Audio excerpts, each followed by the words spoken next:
Selamat pagi anak-anak. Pagi ini kita lanjutkan pembelajaran, yaitu pembelajaran yang ke-6. Silakan ikuti videonya dan catatkan hal-hal penting. Nanti setelah dipelajari ada tugas kita yang akan Pak Guru berikan, dan juga siapkan diri untuk ulangan mingguan hari Senin yang akan datang. Terima kasih dan selamat pagi. Suatu sore, Lani bersama ayah dan ibu sedang duduk di teras. Teras rumah mereka menghadap taman di depan rumah. Di taman itu tumbuh aneka tanaman bunga. Di sudut taman juga tumbuh pohon mangga. Suasana di teras rumah terasa sejuk. Tiba-tiba Lani terbatuk-batuk. Lani mencium bau asap. Kelihatannya seseorang tengah membakar sampah daun-daun yang belum kering. Asap sampah yang dibakar itu begitu pekat. Udara jadi tercemar asap.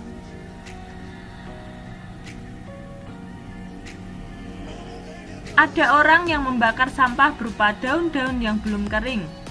Pembakaran sampah itu menimbulkan asap tebal. Udara jadi tercemar asap. Banyak orang jadi batuk-batuk akibat menghirup asap itu. Menurutmu, bagaimana tindakan orang yang membakar sampah itu? Apakah dia mematuhi tanggung jawabnya sebagai warga masyarakat? Jika tidak, apa akibat dari tindakannya itu? Tindakan yang dilakukan orang itu sudah melanggar kenyamanan lingkungan orang banyak, sehingga dapat dikatakan dia tidak memenuhi tanggung jawabnya sebagai warga masyarakat. Menjaga kenyamanan lingkungan merupakan salah satu tanggung jawab warga masyarakat. Apa saja jenis-jenis tanggung jawab sebagai warga masyarakat? Mari kita baca teks berikut.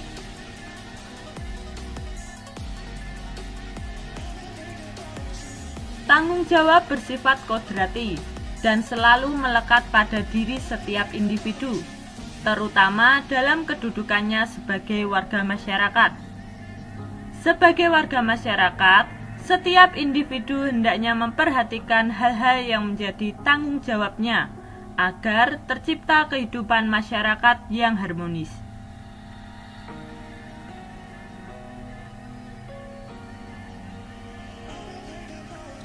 Jenis-jenis tanggung jawab sebagai warga masyarakat ada 1. Memelihara ketertiban dan keamanan hidup bermasyarakat. Yang kedua, menjaga dan memelihara rasa persatuan dan kesatuan masyarakat. Yang ketiga, meningkatkan rasa solidaritas sosial sebagai sesama anggota masyarakat. Dan yang terakhir, menghapuskan bentuk-bentuk tindakan diskriminasi dalam kehidupan di masyarakat untuk menghindari perpecahan masyarakat, bangsa, dan negara. Mari kita bahas satu persatu. Yang pertama, memelihara ketertiban dan keamanan hidup bermasyarakat. Memelihara ketertiban dan keamanan hidup bermasyarakat menjadi tanggung jawab setiap anggota masyarakat. Ketertiban dan keamanan hidup bermasyarakat dapat diupayakan dengan membuat peraturan untuk dipatuhi bersama segenap warga masyarakat. Sebagai contohnya, membuat peraturan jam masyarakat dan jadwal kegiatan ronda malam. Peraturan jam masyarakat dan jadwal kegiatan ronda malam tersebut hendaknya dilaksanakan setiap anggota masyarakat sebagai bentuk tanggung jawabnya sebagai warga masyarakat. Yang kedua, menjaga dan memelihara rasa persatuan dan kesatuan masyarakat. Masyarakat merupakan kumpulan dari berbagai individu yang mempunyai latar belakang kehidupan berbeda-beda, tetapi mempunyai tujuan yang sama. Oleh karena itu, dalam masyarakat tentu banyak terjadi perbedaan. Meskipun demikian, Setiap anggota masyarakat harus tetap menjaga dan memelihara persatuan dan kesatuan antar warga masyarakat. Dalam menjaga dan memelihara persatuan dan kesatuan antar warga masyarakat, hendaknya dipegang prinsip-prinsip dasar sebagai berikut. A. Membina keserasian, keselarasan, dan keseimbangan dalam berbagai lingkungan kehidupan. Sebagai contoh, misalnya kamu mempunyai tetangga baru. Kemudian, kamu datang berkunjung ke rumahnya untuk berkenalan. Tak lupa kamu membawa setoples kue yang akan kamu berikan. Itu tandanya kamu membina hubungan baik dengan tetangga dengan menjaga kerukunan.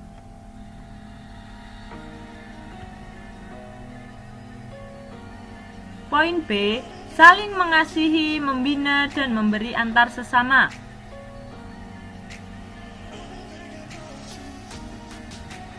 Contohnya, kamu memiliki pohon mangga.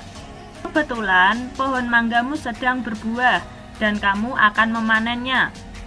Sedangkan tetanggamu sebelah rumah tidak memiliki pohon mangga, sehingga kamu berniat memberikan manggamu kepada tetanggamu. Itu adalah wujud menjaga dan memelihara persatuan dan kesatuan antar warga masyarakat dengan saling memberi.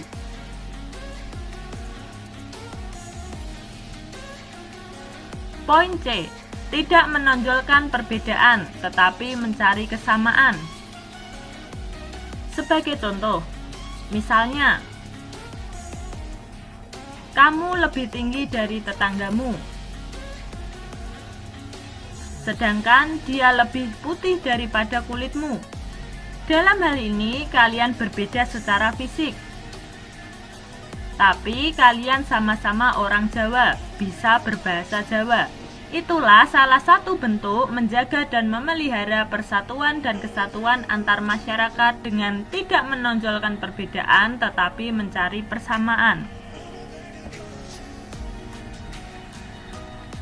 Kemudian kita akan belajar perilaku yang mencerminkan sikap menjaga dan memelihara rasa persatuan dan kesatuan antar warga masyarakat. Yang pertama, poin A. Hidup rukun dengan semangat kekeluargaan antar warga masyarakat. Artinya, sesama umat manusia kita harus hidup rukun, tidak boleh saling bertengkar. Poin B. Setiap warga masyarakat menyelesaikan masalah sosial secara bersama-sama. Contohnya, RT-mu akan mengadakan kegiatan piknik, sedangkan belum menentukan tujuan piknik. Untuk menyelesaikan permasalahan tersebut, akhirnya warga di RT-mu memilih melakukan musyawarah untuk menentukan tempat. Poin C. Bergaul dengan sesama warga masyarakat tidak membeda-bedakan suku, agama, ras, ataupun antar golongan.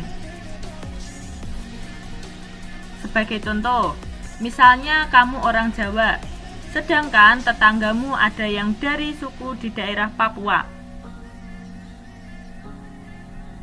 Nah, dari sini kamu tidak boleh membedakan, oh aku beda dengan dia bahasanya bukan seperti bahasa saya. Poin D. Menggunakan bahasa Indonesia secara baik dan benar dalam bergaul antar suku bangsa. Nah, sudah dicontohkan tadi, misalnya kamu orang Jawa, sedangkan kamu punya tetangga baru, dia baru saja pindah dari Papua. Otomatis dialek kalian atau gaya bicara kalian itu berbeda. Karena bahasa daerah kalian berbeda, maka kalian menggunakan bahasa Indonesia agar komunikasi dapat berjalan lancar, sehingga tidak ada kesalahpahaman ketika kalian saling berbicara.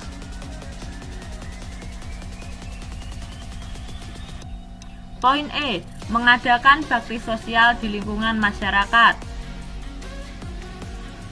Dengan membiasakan menjaga dan memelihara rasa persatuan dan kesatuan antar warga masyarakat, banyak manfaat yang bisa kamu peroleh. Beberapa manfaat yang dimaksud seperti berikut. terwujudnya kehidupan masyarakat yang serasi, selaras, dan seimbang. Pergaulan antar sesama warga masyarakat akan lebih rukun dan lebih akrab. Terwujudnya sikap saling mencintai dan saling membantu antar warga masyarakat. Dapat mengatasi semua perbedaan yang ada dengan penuh kesadaran. Pembangunan nasional akan berjalan lebih baik dan lancar. Dan yang terakhir, pelaksanaan gotong royong akan dapat berjalan lancar dan baik. Selanjutnya, kita akan membahas meningkatkan rasa solidaritas sosial sebagai sesama anggota masyarakat. Masyarakat terbentuk atas dasar persamaan tujuan dan budaya antar warga masyarakat, meskipun saling berbeda latar belakang asal-usul.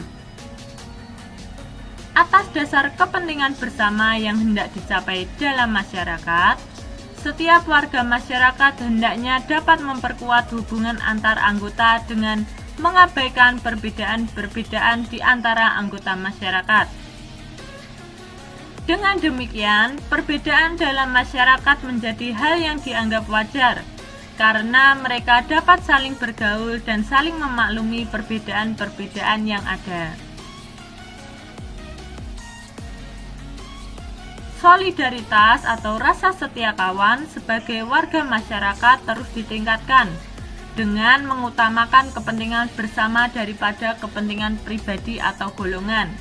Sikap solidaritas sosial dalam masyarakat meliputi saling membantu, saling peduli, bisa bekerja sama dalam mendukung pembangunan wilayah baik secara keuangan maupun tenaga.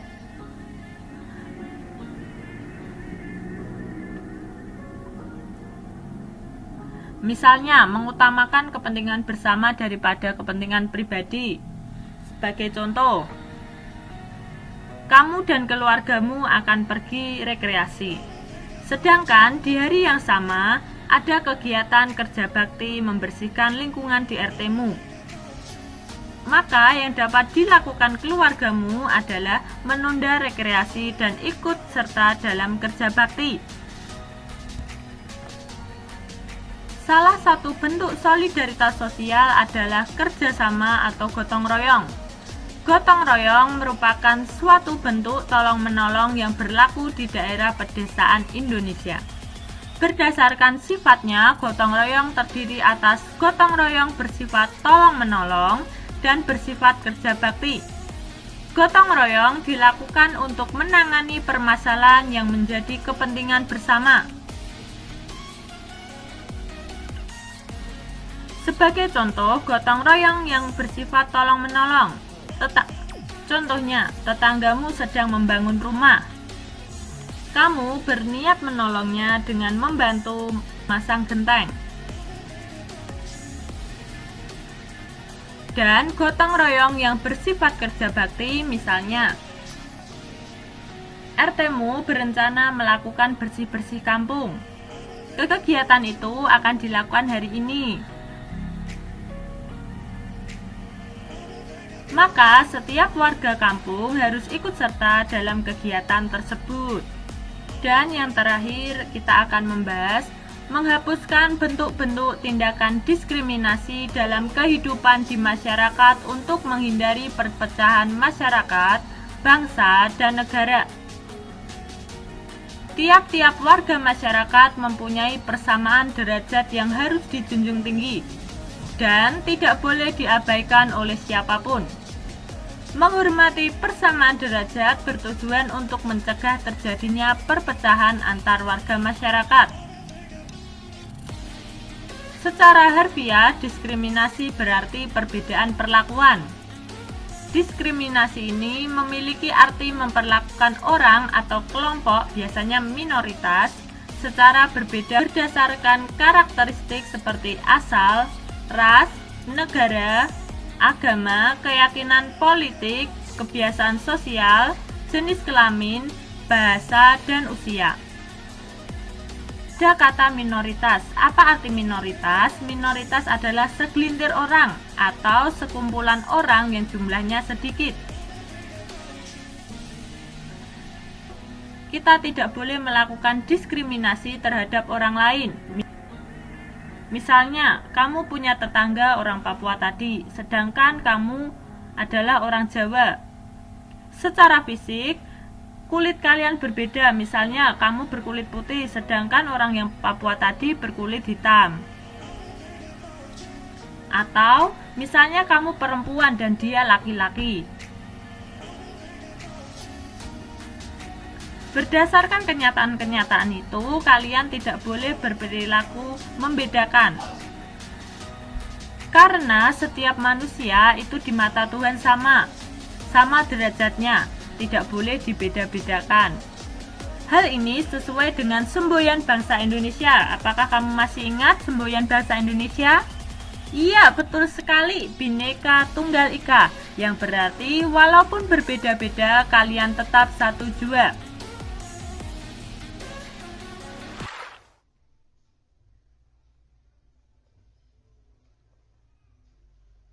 Tangga nada diatonis mayor. Tangga nada adalah urutan nada yang disusun secara berjenjang. Tangga nada diatonis adalah rangkaian 7 nada dalam satu oktav yang memiliki susunan tinggi nada yang teratur.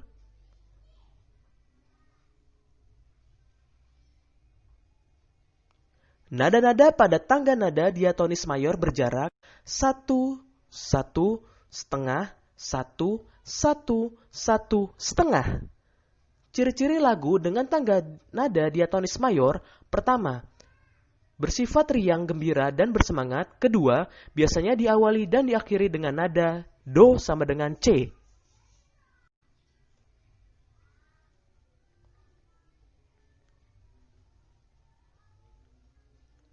Contoh lagu bertangga nada diatonis mayor: Hari Merdeka, Garuda Pancasila, Maju Tak Gentar, Indonesia Raya. Ayo nyanyikan salah satu lagu tersebut.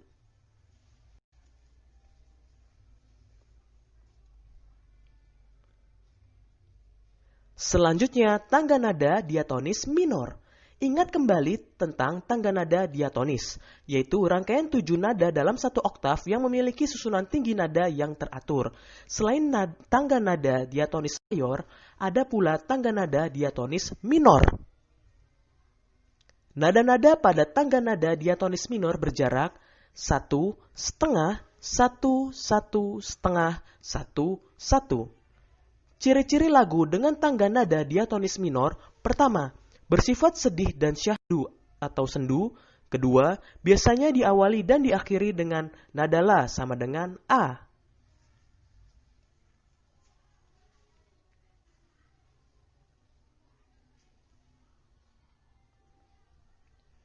Tangga nada diatonis minor ada 3 jenis. Pertama, tangga nada minor asli. Kedua, tangga nada minor harmonis. Dan ketiga, tangga nada minor melodis.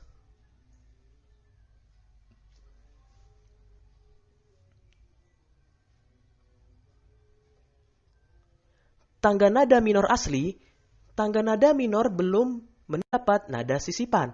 Contoh, A, B, C, D, E, F, G, A. Tangga nada minor harmonis, nada ketujuh dinaikkan setengah dengan memberi tanda pagar atau kres. Contoh, A, B, C, D, E, F, G kres, A. Tangga nada minor melodis, nada ke-6 dan ke-7 diberi tanda pagar atau kres saat naik, kemudian dihilangkan kembali saat turun. Contoh, A, B, C, D, E, F kres, G kres, A, G, F, E, D, C, B, A. Selanjutnya, membedakan lagu dengan tanda mayor dan minor. Kamu sudah belajar tentang tangga nada diatonis mayor dan diatonis minor. Dapatkah kamu membedakannya?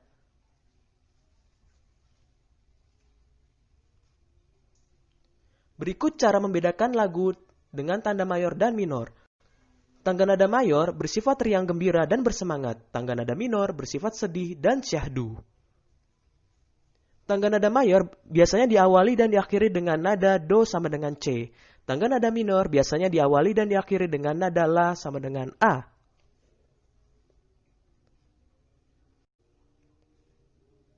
Tangga nada mayor, contoh lagu Hari Merdeka, Garuda Pancasila, dan Maju Tak Gentar.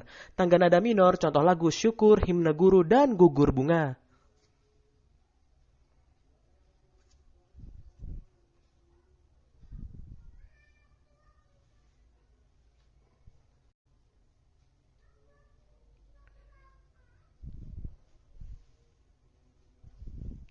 Ayo nyanyikan salah satu lagu bertangga nada mayor dan minor, rasakan perbedaannya.